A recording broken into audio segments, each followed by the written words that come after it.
এক মেয়ে তার মাকে জিজ্ঞেস করলো যে, মা, আমাদের কি সকাল্লাদের কোনো দাম নেই? আমাদের কি কখনো সকাল্লাদ পূরণ হবে না? তখন মা বলল, কি বলিস পাগলি? তুই বড় হবি, তোর বিয়ে হবে, তোর প্রত্যেকটা সকাল্লাদ তোর স্বামী পূরণ করবে। মেয়েটি অপেক্ষা করলো স্বামীর জন্য। মেয়েটি যখন বড় হলো, তার বিয়ে হলো। বিয়ের পরে তার স্বামীকে সে জিজ্ঞেস করলো, আচ্ছা, আমাদের মেয়েদের কি কোনো সকাল্লাদ নেই? সকাল্লাদের কোনো দাম নেই? স্বামী বলল, আরে পাগলি, তুমি এখন বিয়ে করেছো, বউ হয়েছো, বাচ্চা হবে, বাচ্চাকে মানুষ করবা, তোমার ছেলে হবে, ছেলের শখ পূরণ করবে। মেয়েটি অপেক্ষা করলো, ভাবলো ঠিক আছে, হয়তো আমার সন্তান আমার শখগুলো পূরণ করবে। তারপর মেয়েটি একদিন মা হলো, সন্তানকে বলল, আচ্ছা বাবা, আমাদের মেয়েদের শখের কি কোনো দাম নেই? আমাদের আল্লাদের দাম কি পৃথিবীতে নেই?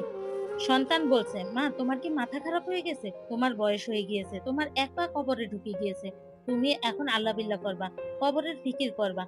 তখন মেয়েটা বুঝতে পারলো, আসলে পৃথিবীতে নারীদের শখ বলতে কিছু নেই। পৃথিবীটা নারীদের আহ্লাদ পূরণের জায়গা নয়। নারীদের প্রথম এবং শেষ ঘর কবর ছাড়া আর কিছুই হতে পারে না।